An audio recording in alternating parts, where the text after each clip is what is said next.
welcome to After Drive again. This is Mike Spinelli from The Drive, and we are at Gears on the Piers at Classic Car Club Manhattan. We're doing a live and also to tape thing. So if you're watching this on YouTube, know that we have already done this live, and today we've got Zach Mosley from Classic Car Club Manhattan and Bill Petro from Broken Motorsports, because we are talking about rally cars. And Bill, of course, is going to talk more about that in a bit, and then we're going to talk to some of the owners of these things and get the backstory of some of the rally cars here. So, Bill, you wrangled a lot of these cars today, right? So, what's your thing? I mean, we've talked to you on this show before anyway, but tell me about what you do, just in case somebody hasn't seen the Broken Motorsports themed shows we've done in the past.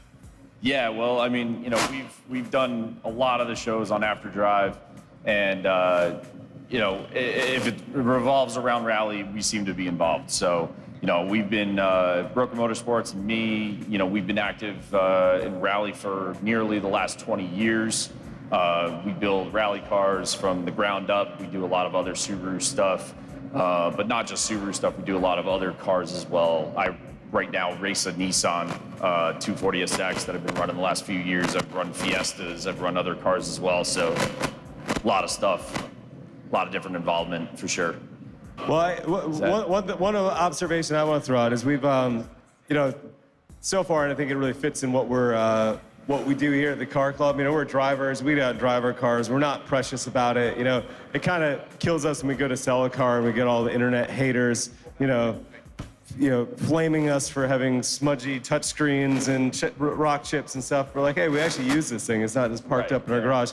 And thankfully, all the shows we've had so far, it hasn't been a bunch of trailer queens. We have to line up in front of Javits and unload and roll across the street with cotton gloves on. But I'd say you guys, more than anyone, show the most extreme use. Half the cars in here are dented, smashed, missing lug nuts. You know, we're all about that. We want to see cars get used well, and rally is about as much as you could ask of a car to do. So, you know, hats off to you guys for putting this stuff to work. Yeah, I mean, everybody here, you know, I don't think any, like you said, not one car here is you know, pristine, except for maybe the really sweet, nice bug eye right there. But, you know, I mean, all the cars here, you know, pretty much beaten on and actually used, and not as just, you know, trailer queens. And actually, among the cars we have here today, Subaru was kind enough to bring a Travis Pastrana rally car that was, I think it's the 2007, also did in 2006 when he won X Games. I don't know if you remember the Colin McRae flip over when he flipped and landed on his wheels, and there's that great shot of Travis just like incredulous. Travis ended up winning. Colin was in second, and was that a Ken Block third that year? I think it was, yeah, 1, 2, 3. Yeah, so that car's here. Go and check that out.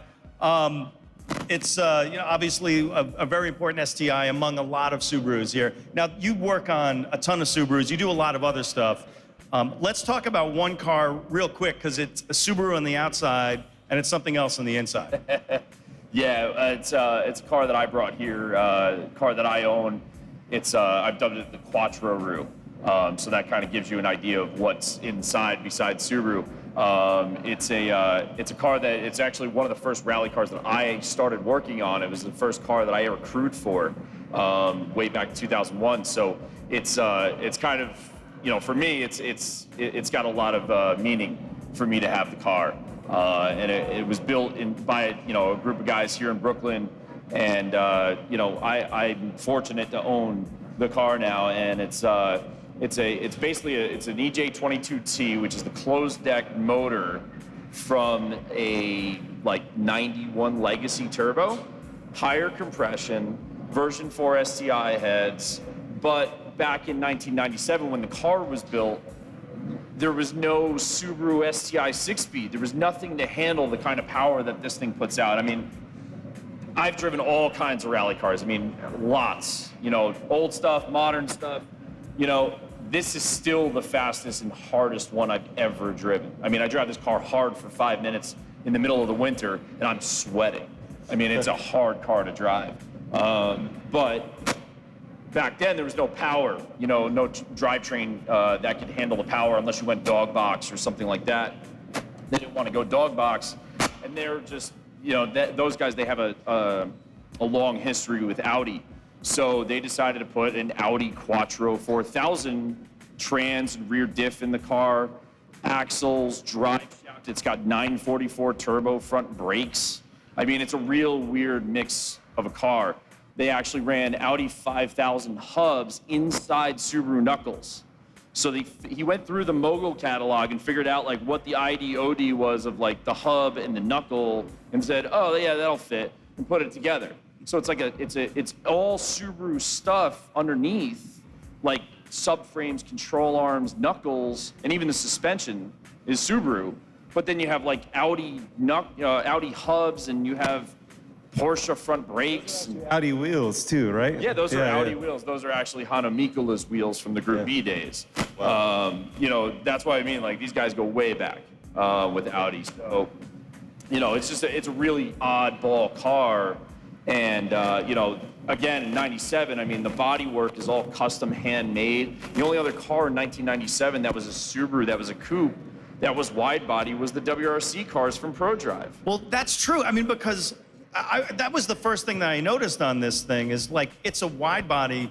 I mean, it's not an original wide body race car from the time. No, definitely. I mean, it was just like a narrow body, like that rallycross car there, just a regular narrow body car. But this car, even if you look at, there's so many different wide bodies that are out there now that people are selling. Oh, Subaru wide body, this, that. A lot of them are replicas of the ProDrive ones. These are handmade. The way that the front fenders almost sort of like go flat instead of just bulge from the top is like, it makes this car look super unique. And I really like this car for a lot of reasons, but I mean, that's just one of the things that really offsets this car from others. Yeah, and I'd say, again, appreciating, while it's essentially one of one and an important kind of benchmark in U.S. rally history at least, it's still got hand-sprayed bumper, it's cracked. This thing looks like it just got driven here. I mean, there's nothing precious about it. You guys are getting out and really driving the wheels off it. That's the way it should be. This car's been hit, it's been rolled. I started driving, I've had it for about 2 years. I've only driven it 3 times, and of course, the one time I drove it a few weeks ago, somebody spun out in front of me on the ice and didn't know why I was there, and I was going a little too fast, and I drove right through him. So I destroyed the whole front bumper, and like the driver door's all dented in, the glass blew up in my face. It was a fun time, Cool.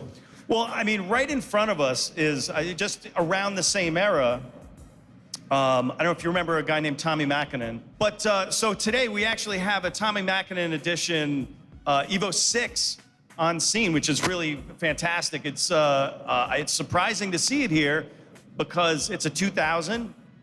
It was a tribute to Tommy's win in, I believe they did in the first one was, I want to say 99, but I could be getting that wrong. So it's an Evo 6, same 2-liter, like something like 276 horsepower, like around there, right? Hey, Pete, this is your car, right? Why don't you come up and let's see if we can get you framed into a shot. So tell me about that car. So the car itself, it came about as, it wasn't planned. I didn't plan on buying it. One of my buddies was importing a couple cars, and he was just like, look, listen, you want to throw this onto the trailer? Onto the container? I'm like, sure, why not? Let's just toss it in there. It just came here, registered it, and I just daily drive it every day. So you have a daily driver, Tommi Makinen. That's not bad. Yes, sir. Original Tommy's car was red. It also came in white and black, but this one is this gorgeous blue that are very rare. I haven't seen too many of these. Right. So there's about 1,500 of them that was ever created. I don't know how many are in existence anymore, but as far as the people that I follow, especially on Instagram, that have Tommi Makinen, there's a ton of white ones, a ton of red ones, very few blue ones, and even the ones that are for sale, there's there's not a lot of them. Yeah. So it's very cool. And so what's your plan for it? It's actually for sale. I'm done with it. I've been through at least a year and a half with it. So How much? 27 best offer. I was gonna say, don't tempt me. They're I like, mean, that does sound pretty tempting with like basically any Evo is still pulling like mid-high 20s, like, you know, new, old, whatever, any generation. Oh yeah, the 8s and 9s are still going for like anywhere from 25 to 30, depending on condition and build. So. yeah. You listen to that, Phelan? Phelan, get yourself a right-hand drive rally car there, buddy. Oh yeah. Please do. And this is really cool. It's got the seat stitchings. Is this, as I remember, and I could be screwing this up, there was an RS and then there was like a GSR. Right. Which one is this one? This is actually in this class of its own. It doesn't. okay. Yeah, like the GS and the RS is their own little classifications, especially with the drivetrain. Okay. So with the mechanical diffs and the regular diffs that they have, but it also has an AYC, so it kind of falls into the GSR category, but it also has its own little tweaks here and there. That's makes it special. Have you done anything to it since you got it? Besides maintaining it, fixing the hoses, mud flaps. That's about it. That's the only thing I've done to it. Rally Art mud flaps. Definitely good for about 10 horsepower. Nice to That's know. right. Yeah, that's Rally Art. That's the connection going all the way back to Tommy. Cool, man. Well, congratulations. Great, nice car, and best of luck. All right, cool. There was a car that Zach saw that he really liked, and I like it too, but I'm going to let Zach talk about it because the sparkle in his eye was pretty amazing. Just like when I look at you, Mike, every day. So there's a little bit of story. I'm going to kick it off with a shameless plug, but it does tie in, I promise. So we have a Lancia Delta Integrale that's back there that someone's going to correct me, but I always tell everyone it's among the winningest most rally cars in history. So for us, it's sort of like the rally equivalent of our E30 M3, which is the winningest most road car in history. And while ours is not a proper rally car, it's the road-going Integrale that someone rallied up a bit. It's been a lot of fun, great car, but we're looking to upgrade, and I keep putting my eyes on those Renault turbos. You know, one thing, while we've had a lot of cool tributes and replicas here, we are kind of salivating for a proper homologation car. And while I know the homologation of the Renault 5 Turbo was a special one with the aluminum roof, they were mechanically the same across all of them. So, if you buy one of those Renault Turbos, you're essentially getting the homologation car for the rally cars, which is incredible. What's cool, that car is so cool. It started as an economy car, just a French economy hatchback. The Le Car. The Le Car in America, yeah. And then I think they went to Bertone for some design stuff. So Marcello Gandini, the famous designer of everything cool in the 70s and some of the 60s and some of the 80s, but did cars, all those great Bertone sort of folded paper cars in the 70s. For everything from the 308 GT4 to the Lancia Stratos. And he did the rear treatment. So like the coolest part of the Renault 5 Turbo 1 and 2 is that rear treatment. So you can thank the great Marcello Gandini for that. Yeah, it's fantastic. It's one of those cars, again, that's sort of so ugly it comes around to looking really cool again. Proportions are just bizarre. It's almost square looking wheelbase. It's so wide at the back and so short. And everything I've heard about driving them, they're like, one of the more unique driving experiences you can have, a bit of a weapon, lots of turbo lag, and when it comes on, you've got that short wheelbase just waiting to bite your head off. But I think the car club's ready for one, so I have my eyes out. 1.4 liter? Yeah, right. 1.4 turbo, yeah. Okay, so it was in that period of it started as a Group N car, right? Or no, not Group N, Group 4, right? Was that a group? I think it started out as a Group 4 car, and then it was like still a Group B, an early Group B two-wheel drive car before Quattro really moved in and started dominating, and everybody started moving to four-wheel drive. But this was a very a very successful car. Yeah. Especially in a lot of the national rallies in France and Italy and the great who was it? Jan Ragnati. Right? Yeah. The great Right. French driver. Yeah. With the Italian last name. 181, something like that. 80, 81. So it's a storied car, it's a winning car, and it's just cool. I just think it's one of the the prices that they've been going for really show how much people love them. And going back to your Lancia Integrale, right? The Delta Integrale, there are so many of those being brought into the country now that they're past their 25-year rule. That's one I've seen everywhere. I mean, you know, just showing up at the club, not only the club car, but there are other guys around that just have them. One of our friends who was supposed to be here today, but he's out of the country. Yeah, now you're getting the Evo and the Evo 2 are even making it in. They've passed that 25-year rule, so there's lots of cool stuff. And I mean, they're amazing cars. You know, we've had, you know, several iterations of later model STIs and Evos. And if you kind of get yourself into the context of what it was like to drive cars in the late 80s, early 90s, that Integrale must have been insane for people because it's still properly fast. It's a really great all-wheel drive system. You know, it's surprisingly sharp handling for like a 80s hatchback. You know, it doesn't feel wallowy and vague at all like some of the earlier all-wheel drive cars do. It's kind of everything you want it to be. It's a really cool car.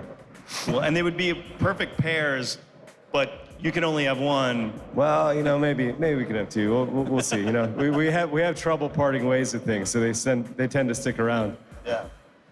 Yeah, the Integrale is definitely one that I want to add to my collection. But then again, so is the Turbo. Yeah. Well, the Turbo too. I know someone who's going to be selling the Integrale soon. If you're interested. Well, I mean, how many of those RC car versions did we see when we were kids? Oh my God, a million, tons. right? Yeah, tons. But That's I mean, like, one. you got to think though. You got to think like the R5 Turbo was probably the first true like hot hatch, right? Like started the whole hot hatch sort of, you know, situation with everybody. Yeah, but I mean, the Metro, maybe. Well, they're contemporaries somewhat, but I think you're right. I think you're right. I think that's the first. The 6R4 was a few years later. Yeah, it might have been later, right? You know, like, but like that was probably, they were what, like late 70s, 78, 79, they started coming around, and then like you start seeing hot hatches, and you've seen a massive progression in WRC since then, where everybody's moving to, you know, a hot hatch. I mean, right now that's what current WRC, every car in a current WRC, there's no sedans anymore.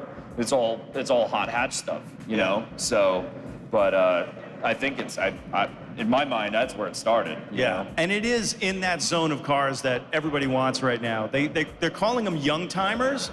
Young timers. I know. Well, it's because in Europe they used to call the classic cars old timers, and so they kind of put what the cars we used to call sort of modern classics in this new category of young timers. It's kind of a slang bit, but you know, Bonhams just did a massive auction of great cars that are sort of from the early 80s through the 90s.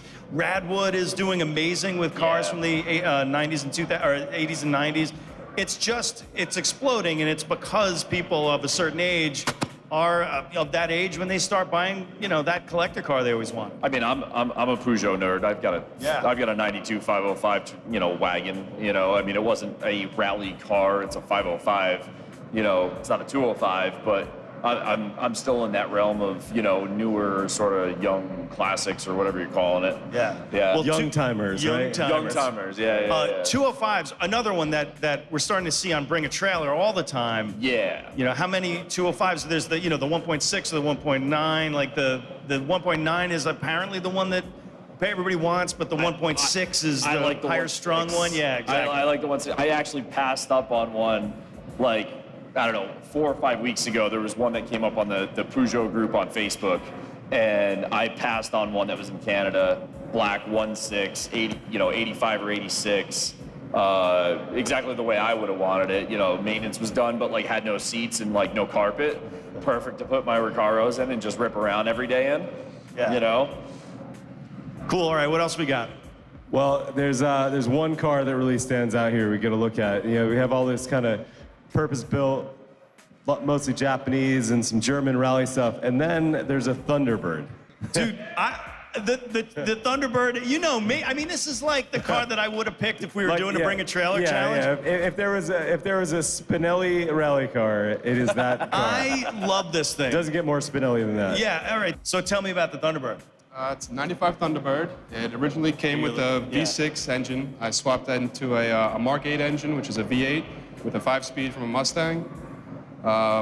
Bill did the cage for me a couple of years ago. I've been working on that swap for like 3 years now.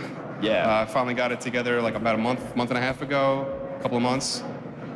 So basically it's the 5.0 swap, or is it a 4.6? It's a modular mod motor, quad Okay. cam. Oh, cool. It's kind of like the 96 Cobra engine. Nice. Yes, Similar. of course. Jeez. All right. Okay. So we're getting even more interesting. So what about that suspension? Where'd you get that from? Brett at Yawsport helped me with that out in California.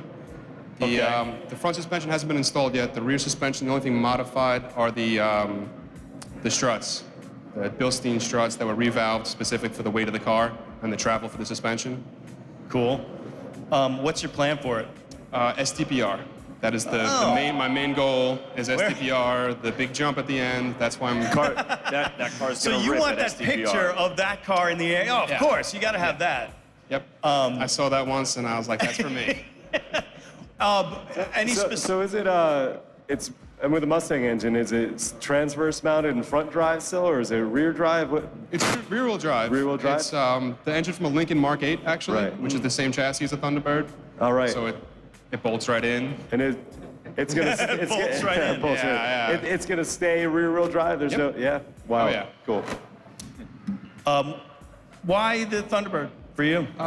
In 2014, I started rallycrossing in my 96 Thunderbird, and I lasted the whole year. I actually got an award for prepared rear-wheel drive for the class I was in. So I figured if it can handle that, I can modify it some and make it for stage rally. Really nice. That's really nice. Yeah. So after STPR, what's next? After that, I mean, you just whatever. The next one, New England Forest That's Rally, it. STPR. Those are my two favorites so far. Good deal, man. Well, congratulations. The car looks amazing. Thanks. It really wins the Spinelli Award today. I'm just gonna say. I mean, like, I don't know another car here. It's even your color. Like I know it's even in crazy that- green. Yeah, emerald green from the 90s, Yeah, Eddie Bauer Emerald edition. green, faded like clear coat, Yeah, Yeah, perfect for a Spinelli. It's the pornographer's rally car. I love it. It's like let's talk about the Audi, because you're talking about the Audi drivetrain in this. Right. So that Audi 90 over there, I think it's an Audi 90. That car's been around for a long time. It used to be a guy that's been, rallying. His name was Mark Williams. It was his car. He's done a lot for rally. He actually put out a book on co-driving. That's his car. Oh, okay. So it's got a bit of a pedigree locally. Yeah, it's got some history to it. It's been around for years. I don't know when that car was actually built, but it was probably mid to late 90s. So, only a couple of years after that car was brand new, it got turned into a race car. Yeah. So an OG rally car. Oh yeah, total OG car. Yeah, it's been around just like my Subaru's been around. There's a lot of older rally cars that are still running, which is kind of crazy because you think about 1995, 1996, you think, oh yeah, that was yesterday, and then you're like, wait, that was like 25 years ago. Like what? Still rally cars running, So it's pretty impressive to see, cars like that still existing, from that long, and just how much work goes into making them last that long. Yeah. Yeah, you think about it. I mean, these cars, I'm sure in all normal car spectrums, you could pick any of these up and someone sell them for relatively little money. But if you add up all the money that's gone in developing and running them for 25 years, it's probably more expensive some of the exotic stuff we have in here. Oh yeah, I mean, if you're thinking about going rallying and you want to get into a car right away, your best bet is to probably just go out and buy a used rally car, right? Every time I build my own cars because I'm an idiot, I don't know, but like every rally car I've ever bought or started from, with the exception of my Fiesta, which had to be a brand new car, I paid like $500 for every time. So that's where I start. So that's probably a good place for us to end. Just if you give us the kind of basic points and wants to get out and go rally, in this area, where should they get started? Ooh. Well, I mean, it's the 2000s, right? So you got to start online, right? Yeah. You do a little bit of online research. Go to AmericanRallyAssociation.org. go to NASARallysport.com. Those are our 2 sanctioning bodies here in the U.S. You know, there's obviously other sanctioning bodies in Canada if you're watching, but you know, you really just need to start there, see what car you think you might want to rally, because really anything could be a rally car. I mean, there was a guy running, you know, an old Ford Aspire last weekend at 100 Acre Wood. I mean, you know, you can literally just put a cage in anything and go race it. So it really depends on what you want to race, how much you want to really commit to, you know, money-wise and time-wise, and then, you know, get out and just go do it. Either build a car or go buy something used, you know? Plenty of used rally cars out there, but just be careful when you go to look at a used rally car. Make sure it's got a logbook. Make sure it's got a current rally cage in it. A lot of this older stuff, you know, has smaller tubing. It's not legal anymore. So you buy an older car, you got to cut the cage out and put a new one in. Well, that's a really good point, because the rule book, I mean, rally may seem like it's, you know, just guys messing around in the woods, but there is a rule book, and so that's where you come in with the cage. The cage has to be up to code, basically. It would be the equivalent of the code book. Yeah, yeah. I mean, you know, current rally rules, I mean, they change every few years, but they've stayed pretty constant on the tubing size for the last, I don't know, 10 years or so. And, you know, it's one thing that I see a lot happening is people buy a used rally car that's, you know, an older car and it's got the wrong size tubing in it, or, you know, they buy a car and it doesn't have a logbook anymore. I can't find a logbook. You know, you want to kind of stay away from those cars. And if you're a seller of a rally car, you better find your logbook. I mean, you know, that's a big no-no in general. You know, you don't want to lose that. You can't race without a logbook. So, yeah. Right. So get online, do some research. When you find something, make sure it's current documentation. Logbook will show you it's been raced and raced successfully recently, hopefully. Right. Yeah. Recently. And then probably as a sort of last order of call, drop you a line maybe and have you check it out. Yeah, give us a call at Broken Motorsports, or better these days, because now it's race season, so just shoot me an email. I'm never there. Yeah. I'm always on the road supporting other teams, so yeah. Cool. I'd imagine chances are, if it's a car for sale in this area, it's something you've seen and you know off without having to see it, right? So get in touch with these guys, get out racing. And then where do you start? You start like rallycross maybe first, and then get out into some proper stage rallies? Yeah, you start like a car like this in the background here. We got a couple other rallycross cars here. I mean, we really have the full run of the gamut, you know, here today, where we got, you know, stock WRX, and then you go to rallycross, and you go from this to, you know, maybe a rally sprint. And rallycross doesn't have to be caged. Nope. Could just be a regular car. You know, you can do the old school, you know, go down to the rental place, take out the full insurance, and go rip in a dirt parking lot around some cones for the weekend. I mean, it's not unheard of. People do it, but... Yeah, and I'd say from my view, you know, with our experience road racing, that's just getting out and getting behind the wheel is going to be your #1 thing to go fast. You can go buy yourself the best rally car, go plan to hit up rally and have no clue what you're doing. You're going to be slow forever, but get some time in your mom's minivan ripping around some potato fields, and you'll probably do better. You know? Yeah, seat time is everything. I tell that to every customer I have, and I have guys that spend a lot of money with me, you know, getting all the knickknacks and this, that, and the other thing. They want new wheels, they want new tires, they want, you know, the best suspension. I mean, you know, the common best suspension right now in American rally or rally around the world is Ryger suspension, Ryger dampers, right? And, you know, a set of Rygers for a car like this will cost you about $18,500. Who's going out and doing that? I mean, some people are buying them though, but they're spending too much money doing this and they're not getting the seat time. So. Yeah, none of it will give you as much gain as teaching yourself how to drive. Yeah. Like your best performance mod is to learn how to drive yourself. Yeah, no, for sure. So spend some time at Team O'Neill and Dirtfish and the other rally schools, the Firm and all the other ones that are popping up, which is great. Rally Ready in Texas. Rally Ready in Texas. Yeah, like it's great that all these schools are popping up because, first of all, there are a lot of great drivers that need jobs and they need, you know, it would be great to keep them working. Oh, yeah. And you know, having them teach us to drive so that they can go out and drive more competitively. That's always fun. But also, it's interesting to see that, you know, rally is still building in popularity. And, you know, we always think it's going to explode one day and become really big, but it just keeps creeping up. And this show right here shows it, in New York at least. And, yeah, so thanks for watching. If you're watching it, thanks for watching. If you're here, thanks for coming to Gears on the Piers at Classic Car Club Manhattan. Zach Mosley, from Classic Car Club Manhattan, and Bill Petro from Broken Motorsports, a friend of After Drive for many years. Thank you all for coming. This has been fantastic. And yeah, drop us a line if you have any more questions. And stay tuned for the next After Drive, probably next week. We'll see you guys soon.